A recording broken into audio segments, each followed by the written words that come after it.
And we're back. You're listening to the Talkin' Boxing with Billy C show. Glad you could join us. Don't forget about following us on Twitter.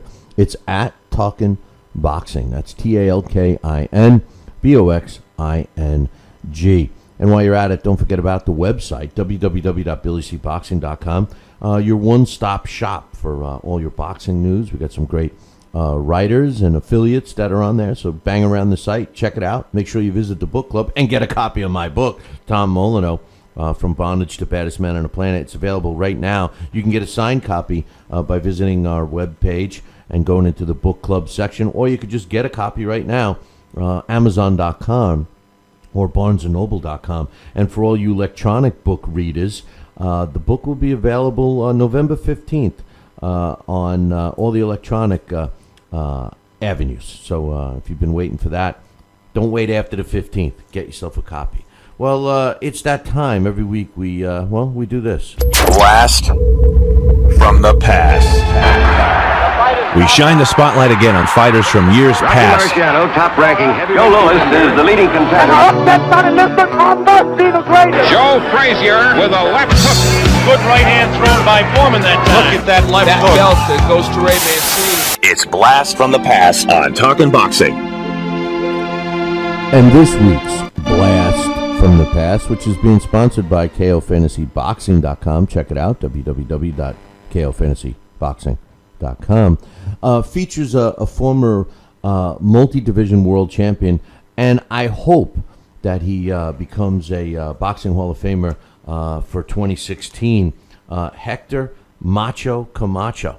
And joining me right now to tell us all about Macho time is my man, Alex Perpali. What's up, brother? Hey, Billy. How you doing? Oh, not too bad.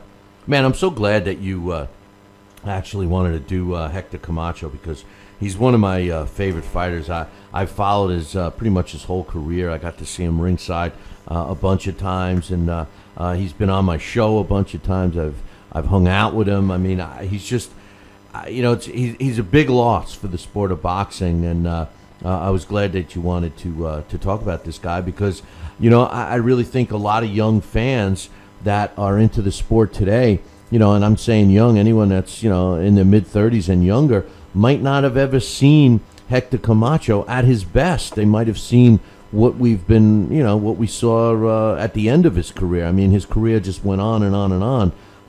But tell us about Hector, man. You know what? Let me call you right back, because the amount of static I'm getting is pretty unbelievable. All right, good enough. Good enough. I can barely hear you. All right, good enough. Alex is going to give us a shout back real quick.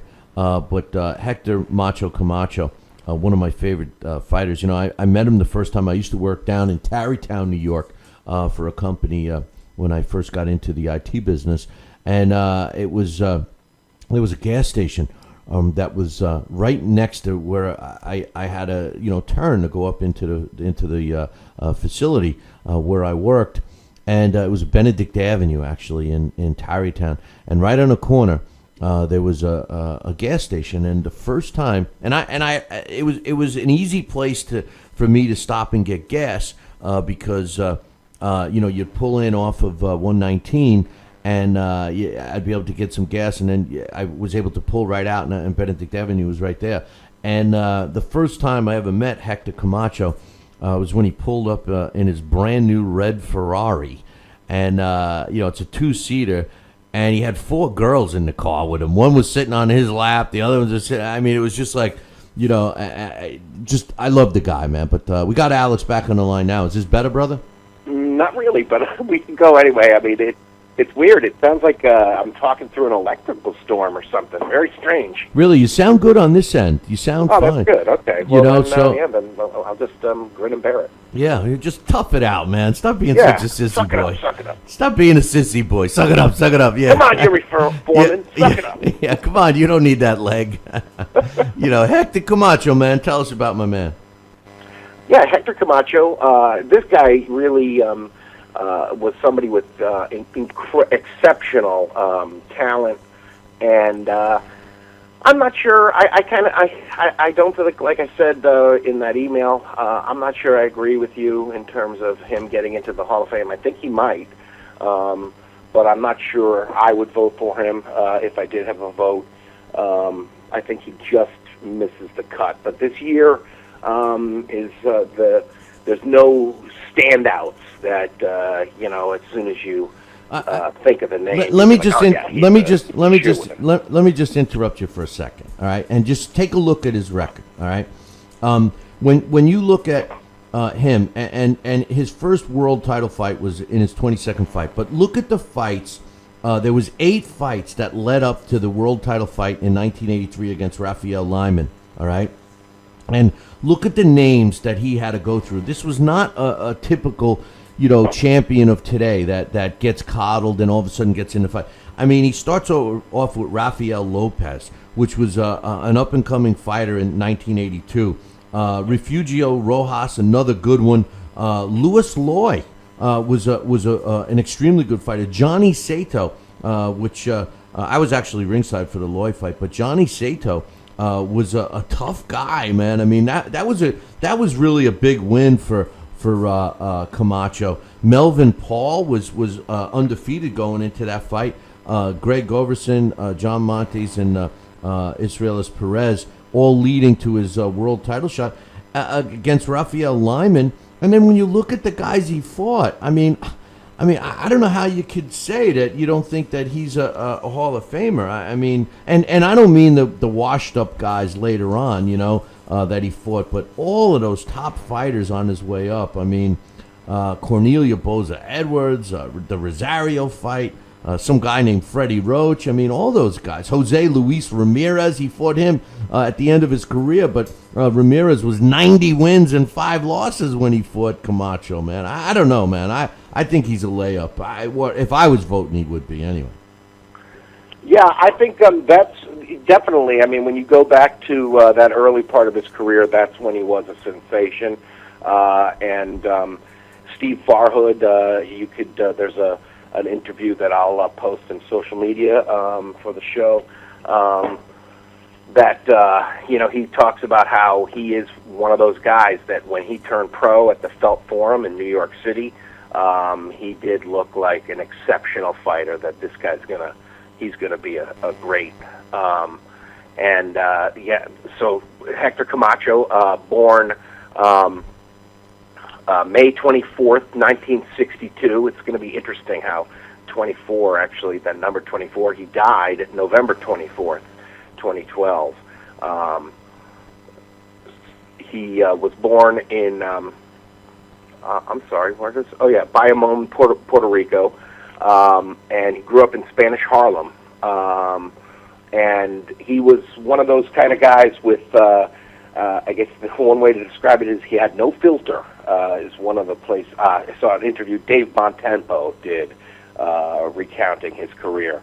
That's one of the ways he described him, no filter, and it's true. And that's one of the things. He's one of those athletes that sort of delineates how a boxing star is different than other type of sports stars. They all have those sort of morals. They have to act like upright citizens. Well, from the get-go, Camacho was one of those guys who the lure of the street was always something that weighed heavy on him. Even when he was great, there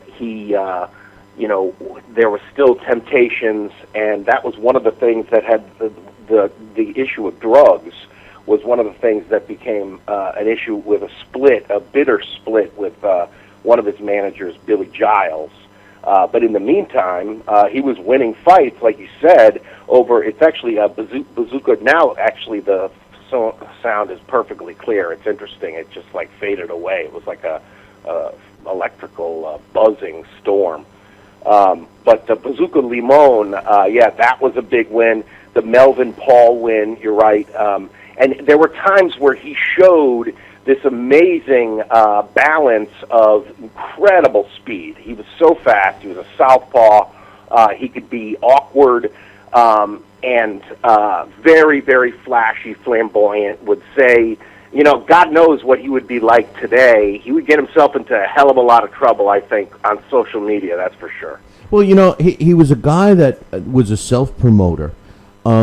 his mom and his wife, who he eventually split up with, would make together. They made his outfits, and he would come in with these crazy. Yes, some of them were barely there. No, I know, I mean, it was all self promotion ahead of his time, and going back to what you were saying about Steve Farhad. Well, it was a natural progression for him because he was such an outstanding amateur. 96 wins and 4 losses as an amateur in New York City. He won the Golden Gloves in the flyweight division in 1978. He moved up to the bantamweight division in 79. He also won the Intercity Golden Gloves in 79, and then 1980 again the Golden Gloves and the Intercity Golden Gloves.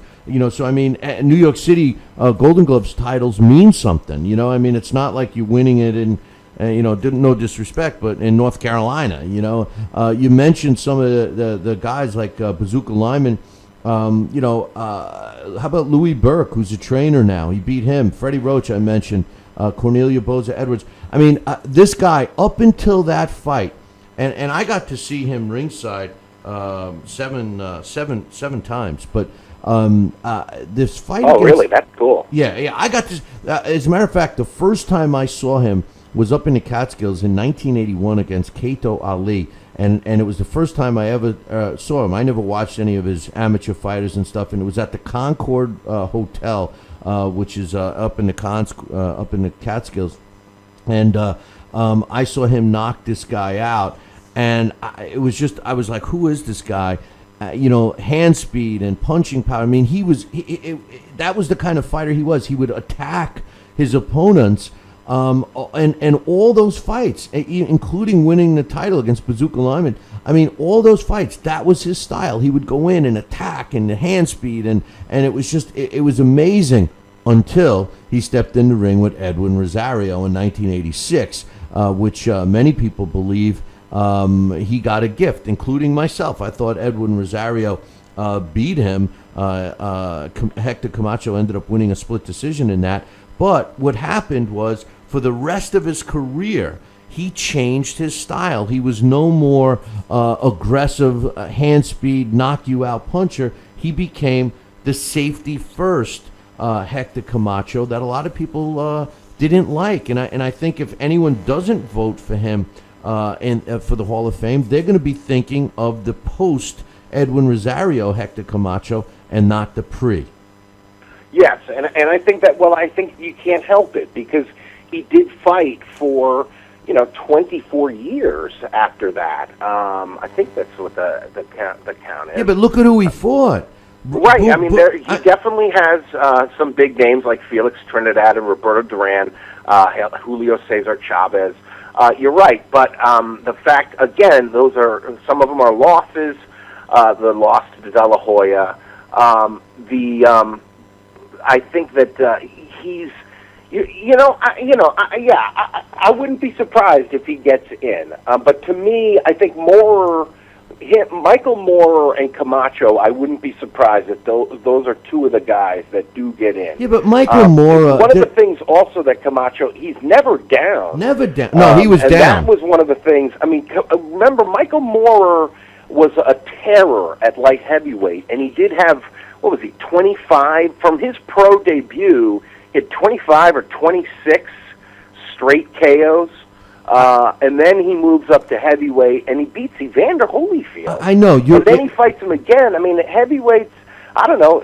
Considering Riddick Bowe got in, I think you got to make a big, strong case for Michael Moorer. I admit about the Michael Moorer as light heavyweight, but when in a strict comparison to Camacho, I don't think there's a comparison. You mentioned the losses against Julio Cesar Chavez and Felix Trinidad, but other big wins. Vinny Pazienza, Greg Haugen, he split a fight with Howard Davis Jr. He fought Roberto Duran. I mean, some good fighters throughout his career. I mean, and then some other fighters that have connections to boxing today. A win over Freddie Roach, a win over Louis Burke, both accomplished trainers today. How about he also had a win over Tony Menifee, who's a referee today.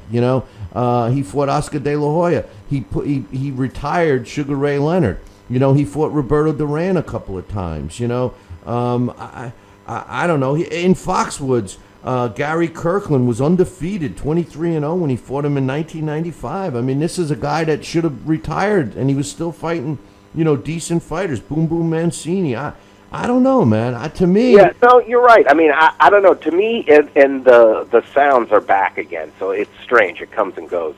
But he just doesn't strike me as a shoo-in. But you're right. The more you think about it, he does have a strong case. One of those that New York cred, and the fact that it comes so early in his career, and you're right, because New York with the Daily News Golden Gloves and the just the quality of fighters traditionally in New York City. There is a clip I saw with Michael Marley talking to Iran Barkley on the street after some service in New York City for Camacho's passing, and he's talking to Iran, and Iran mentions, I can't really make out who's the other name he says, but there was a period where Camacho and Barkley and this other guy were the best boxers in New York, and that was something huge. And you're right. I mean, there was a time that he had that one of the best fighters in the sport type thing, and I think that's one of the things that's interesting, because everybody's career breaks down differently, and you always you have to fight the best of your era, and that's one quality that he absolutely did, even after he was a changed man, because he avoided punches more than driving in with that bold style. Because even though he was flashy, like you were saying, before Rosario, he was aggressive. That changed a bit. And Farhood talks about this. He says he lost his nerve in that fight. And I think that's a really, really great way to describe it. But even though he lost his nerve, he still fought everybody. And that's a major, major feather in his cap in terms of, potential to get into the Hall of Fame, because that's more than you can ask of fighters these days. Now some guys don't fight everybody they could. Exactly. And the thing is, he never ducked anyone. He pretty much did it on his own too. He never really had big promotional behind him. He was a self-promoter. The Rosario fight clearly changed the guy, but you're 100% right. He fought many top opponents after that, and you're also right that he never ducked anyone. This was a guy that I don't know. In my opinion, he had it all. And the thing was, his flamboyant style, before the fights and during the fights with his outfits and stuff. The guy was a partier. I remember him holding up Hector Camacho Jr. as a baby when he won his first title. He had him as a baby, and he's holding him up in the ring. Fast forward it to a fight that I was ringside for, and then he later told me the story. I was ringside. I didn't know it, but Hector Sr. was out drinking all night. And I think he might have even said it on our show. And he was out drinking all night, and he's in the corner of Junior, and he drank all of Junior's water. He had to, he had the dry mouth. So Hector Junior comes back after a round, and there's no more water left. He drank all the bottles, and Senior says, "Listen, you want water? End the fight, and we'll go back to the dressing room." And sure enough, Hector Camacho Jr. Ended up knocking out his opponent. That's great. That's like a modern day young Stribling tale. I know. With a Puerto Rican flair to it. I know, and that's the kind of guy he was, and he was at the time of his death. Boxing family. Yeah, and at the time, and his son was never didn't possess the talent, the raw talent that Hector did. I mean, there's no doubt about that. And as crazy as Camacho was, and all of his vices, when it was Macho time, it was Macho time. I don't ever recall him coming in overweight. I always remember him, with a lot of heart. That Rosario fight, he was down in that fight. Was that one? Were you there at that one live? 'Cause that was at the Garden, no, I too. wasn't live. The ones I was at, I actually marked them. I was at the one in 1981 in the Catskills at the Concord Hotel. I was at the Felt Forum for the Louis Loy fight, which was a great one. I was at, let's see, what's the other ones? I was at the Foxwoods against Louis Masonette when 28-5. That was in 1995. I was at the Madison Square Garden against Craig Houck. I was Tommy Small at Turning Stone. And I was also at the other Turning Stone against Scott Smith. And the last fight was his last time at Turning Stone when he fought Billy Fox. Wow! So you saw both versions of Camacho. Yeah, I saw him. I young saw and the him. old. I saw him when people were, it was so quiet in Turning Stone because it was just such a boring fight, and he was, he just wanted to get through, But I became a big time fan watching the first version of Camacho and watching that Rosario fight. I remember saying, "Oh man, he's not going to win this fight. This is his first loss." And he took a beating. He was beat up in that fight. I mean, you watched that fight, Alex, and Camacho was beat up in that fight. And I thought that Rosario, and it's kind of funny how, fighters fight against certain opposition, because Rosario looked like he was unbeatable, even though he lost that fight, and he went on to win a world title, and then he gets knocked out quick, and his career, but it was like a light switch. It went off, and then he passed away. That's pretty much why. And he had the self-destructive elements too. That's one of the things that I think is the sad thing, and I think that in some cases, that's one of the things that's amazing about him is that, but it shouldn't be surprising, I guess, because he that's what made him such a great fighter, is that poverty. Boxing was a way to channel. This was somebody who continually got in trouble with the legal system, as well as with his own appetites. But he was human, and you couldn't help but root for him. He had a charm to him. He even said, I got a quote here from an article by Mike Katz from the Times in 1985. "Everywhere I go, I light up the room like a Christmas tree." And then he was coming back after one of the, after a period of being out of the ring because of the split with his manager, Billy Giles, who had referred to him as a drug addict. And he said, "I took some time off to fool around with the girls and enjoy my family." And he had said that, that was one of the things that you couldn't help but like him, because one of the things he said about that statement that his manager said was, "It may or may not be true." So there was a quality to him that was charming, and you're right, he was that incredible, the Macho time. And I think, I don't know, for me, I can't help but think of boxers as sort of classifying them in two big categories. You're either a puncher or a stylist, and I think that it's Camacho's sort of interesting because in a way he changed into mostly a stylist, even though that was the way he was leaning in the beginning. He would win his fights not only from piling up points, but this is the kind of guy who, when you talk about a trade, he no doubt was a guy with a trade, because first of all, he has that crafty southpaw style. He uses speed. He would use guile in the ring. In the fight, I watched the Trinidad fight today. He got warned a lot, but in those things, he was able to hurt guys, sometimes doing, borderline tactics. And that fight was where, he did get warnings a few times. But I think he is one of those guys that it was interesting because they were talking about he doesn't get the same respect as some of the other Puerto Rican greats. And perhaps it is because he's not as much of a guy who goes down into the trenches, and because of the post-Rosario Camacho, he is a little more defensive-minded. However, I think he made up for that because he did face everyone.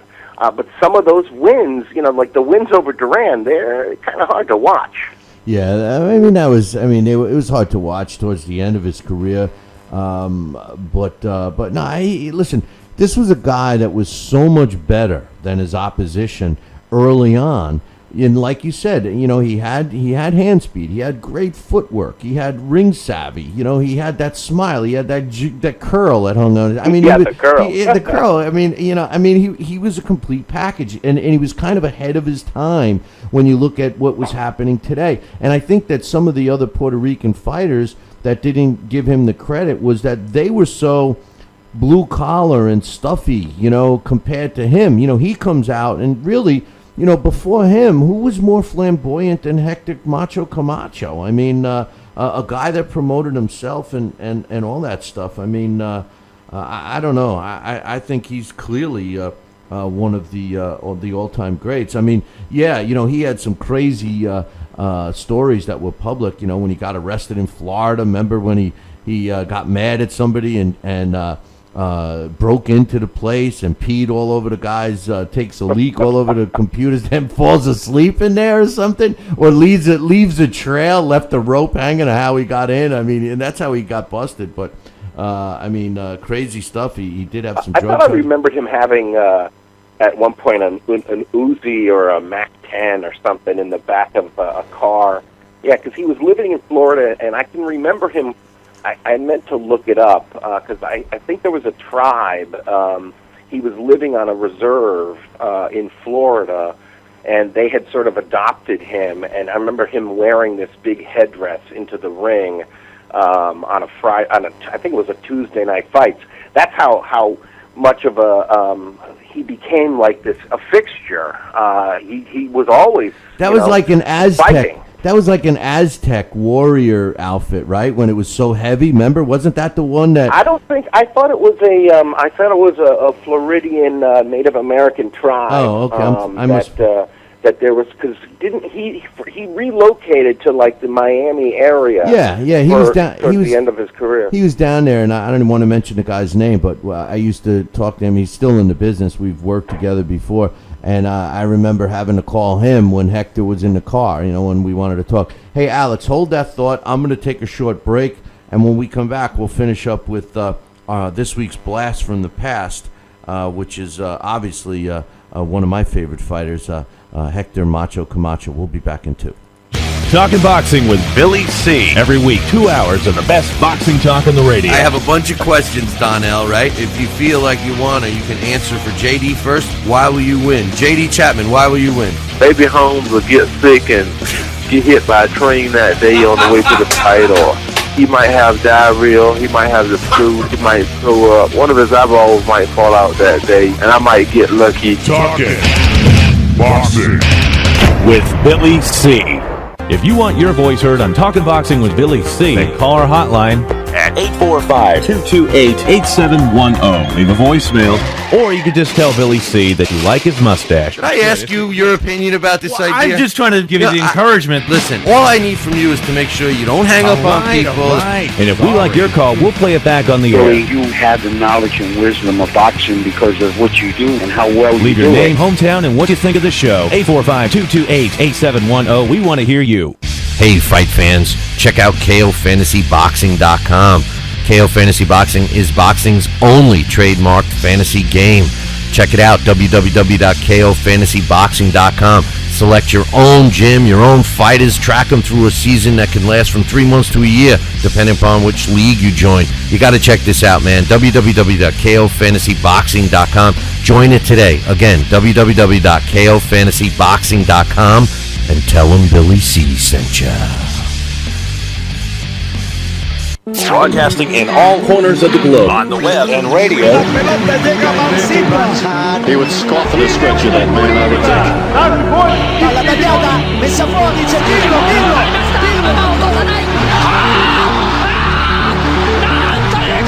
You're listening to Talkin' Boxing with Billy C. from upstate New York and the good old US of A. Boxing is here to stay because we are here to stay. The best 2 hours of boxing talk on the airwaves. Now back to Talkin' Boxing with Billy C. He may not have an Excellence in Broadcasting award, but the night's still young. And he's got martinis. So you never know what may be by morning. It's Talkin' Boxing with Billy C. Talkin' Boxing with Billy C. Now back to Talkin' Boxing with Billy C.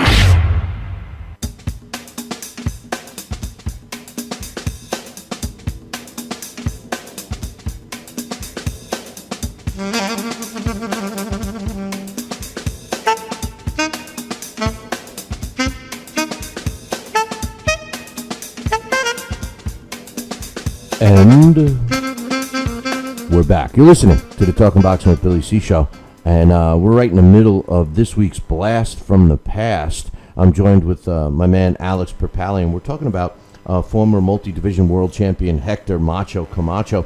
And you know, Alex, this was a guy's career that spanned 29 years. He started in 1980, and really, the only years that he missed not fighting every single year was once in 2002, 2006, and 2007. That's pretty remarkable, if you ask me.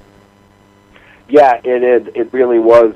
He was a major part of boxing in the past 30 years or so. Since 1980 was when he turned pro. Yeah, pretty amazing. Amazing stuff. And I remember doing one of his last interviews. It's up on under our hot interviews page, and he was calling out. I forget who he was calling out, calling him a fat this and a fat that, and he was in the middle of his comeback, another comeback, I should say, when he was shot when he died in that same place he was born in Puerto Rico. Bayamón, Puerto Rico. Yeah, apparently he and a buddy were sitting in a parked car outside of a bar. I wonder what they were doing. And apparently two people came up and shot them, killed his friend on the spot. And most people thought that Camacho was going to live. He was in stable condition, and then all of a sudden it just reversed, and he died a couple of days later on November 24th. 4 days later, the shooting happened on November 20th. It was a sad day for boxing, especially for me. I thought we lost a great fighter. Well, clearly past his prime and wasn't the same, but it was a shame. And he had two funerals, Alex, and the one in New York was 100% Hector Camacho. They white horses, a carriage drawn by white horses carried his coffin through the streets of Spanish Harlem on the way to the church, and then he was buried right near former world champion Benny Parrott, which is kind of an interesting little fact too. Yeah, that's that's very fitting. Yeah, he I think that there is definitely his career, and I think you could definitely make a case for it also. And another guy who's on the ballot this year is Donald Curry. That cocaine is a hell of a drug, as Rick James would say. And I do think that that's, unfortunately, is something that Hector liked quite a bit. And what tends to happen is you want more and more of it, and you got to secure big portions of it. And there was evidently 10 baggies of cocaine in the car where he was shot. So it's very possible, likely, that they were even trying to be robbed of it or buying it from the person. That was one other thing that even in his prime at one point, in one of the articles I was reading in '86, he had actually broke camp to go intervene because one of his brothers had robbed a drug dealer, cocaine dealer, and he didn't want it to start a war between his brother and this gang and himself and stuff. So he smoothed it over, and he got the guy his stuff back to him. And so he was in, as much as I think that's one of he's sort of a warning sign. I mean, we've seen plenty of these type of guys before in the sport. Boxing has a lot of these kind of characters. And I think that's what makes him such an inspiration to people probably in the neighborhood in the Spanish Harlem neighborhood, because boxing brought him out of it. And if not for boxing, you probably never would have known his name, and he would have destroyed himself much sooner. But unfortunately, the more money you have, the more with drugs, especially cocaine, you tend to do more and more of it, and you're going to get into trouble quickly. And unfortunately, that is how his ultimate demise, was linked to that. He was he liked to party even in the beginning of his career. He just seemed to, not that anyone can control it, but he just seemed to have a handle on it, and it got out of hand at some point in his life. But he seemed to be cleaning it up a little bit. Obviously, the situation and circumstances surrounding his death didn't look too good for him at that time. But Hector Macho Camacho, who did you put him up against? Well, and because he moved up in weight, he was a lightweight, a junior welter, and a welter. I put him up against a few guys. I put him in against Mickey Bay, and first he beat him in a unanimous decision. And this is all in the Title Bout Championship boxing game, a computer game, I should mention. But he beat Mickey Bay by unanimous decision. The scores were 117, 109, 115, 111, and 116, 110. He really just outspeeded Bay, dropped him in the 12th, almost had him out, beat him 99 times to 1 defeat, stopped him 43 times when they fought 100 times. Bay won one, and it was by knockout. I then put him in against Terrence Crawford. And I figured that, sort of as I think he's the best junior welterweight, but of course he hasn't fought, hasn't beaten Victor Postal yet. But I put him in against Crawford, and Camacho wins a third-round TKO off a really bloody cut that was caused from a speedy right hook in round 1. And 21 seconds of the third, Crawford is stopped by it on cuts. His corner was very upset. When I had them fight 100 times, Camacho gets the better of him. 61 wins for Camacho, 33 defeats, 6 draws, 10 stoppages for Hector. And when of those 33 wins that Crawford had, 11 of them were by KO. So, yeah, Camacho dominates him. I was a little surprised by that. But I guess, I don't know, 61 to 33. And then I had him fight Pacquiao. Well, I'm sorry, Victor Postal. I did not do them 100 times, but Postal beats him in the straight-up one time by unanimous decision. Postal had him down in the 8th and almost out, but he ends up winning in a unanimous decision, 115-113 twice. And, it was a split decision. Yeah, it's Camacho 116-112. So that one, I just didn't get a chance to run that 100 times. Of course, I had to put him against Manny Pacquiao since Camacho was such a major, legend of the ring. Like we said, he had a career that spanned 30 years. Pacquiao wins a split decision, 116-112 twice. Hector 115-113. When they fight 100 times, I kind of agree with this. Hector won 38. Pac-Man wins 58. They have 3 draws. Camacho scored 22 knockouts, which I thought was a little surprising. Pacquiao, of his 58 wins, scores 36 knockouts. I didn't put him in against that other guy because he's retired. Yeah.